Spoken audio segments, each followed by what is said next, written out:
This video is going to get a lot of dislikes. I can just see them coming now. I can see them clicking already.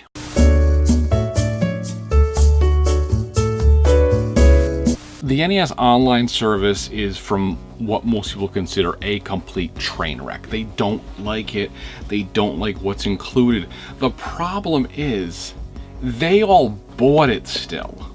Most of the people complaining, the redeeming quality they give it is, well, it's only 20 bucks. Well, it's only 35 bucks, but is it really worth it? But they all bought it still. So if you're trying to give it to Nintendo and tell them that their online service stinks and you don't like it and you want more for your money, you shouldn't have paid them for it. Nintendo sees this, and I think this is the thing. Nintendo says they had a fairly successful launch, because they probably did.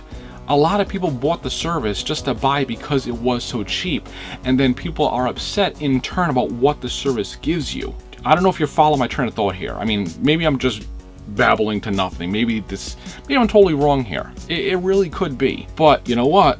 They got their money, and now they're gonna trickle out those NES games. With the NES games comes another argument. You know, people keep saying Nintendo keeps falling back on the old NES games. Yeah, they do. That's their best games. And they say Nintendo isn't giving you AAA titles in the same way that Xbox and the PlayStation 4 give you, or the PS3, or whatever you want to call it, Sony in general gives you. For Nintendo, remember at one point, these NES games, these were the AAA games. These were the best of the best. They were what everybody had. So in Nintendo's eyes, these are still their AAA titles.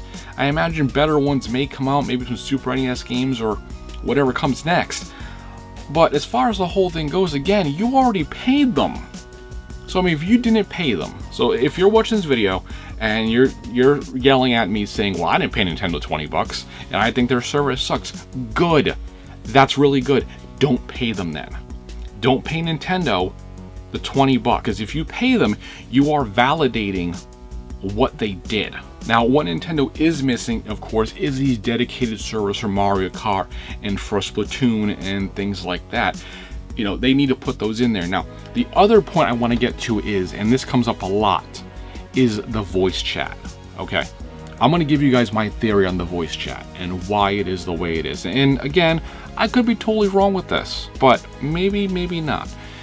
If you go through Nintendo's EULA for the Switch, it does state in there somewhere, I skimmed through it, I'm not going to put it up on the screen, but it basically says get your parents' permission before you say I agree, or parents have to hit I agree for you, etc., etc. Okay, that's it.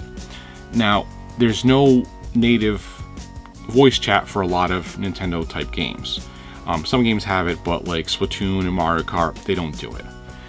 Now, I don't know if you guys are aware of it, but toxicity, or just overall toxicness, is something I really think of when I hear any kind of voice chat. And I don't think Nintendo wants their audience, which is, in their opinion, a lot of kids, hearing the expletives and everything else that they're going to hear in a standard voice chat for most games. So I think they're a little workaround. And people say, why did Nintendo do the whole phone thing? Here's why I think they did the phone thing. If you have a mobile phone, you're probably not a kid. If you look at the Google Play EULA, it says in there you have to be 18. I'm pretty sure I read that. If I didn't, then whatever. But I am pretty sure it says you gotta be 18 to download stuff from the Play Store. The app for Nintendo's voice chat is from the Play Store. So Nintendo is they can fall back on this now as a crutch to say, hey, well, I'm sorry your kid got yelled at and got called terrible names on our voice chat, but he signed up for it. He hit I agree on Google's end user license agreement, and now it's your own fault. We hands off, we absolve ourselves. You agreed to something third party for adults and your kid happened to play it, that's on you. And I think that's Nintendo's stance. I think that's the whole workaround, the whole reason the voice chat exists. Who knows? You're probably disliking this video right now. I don't care.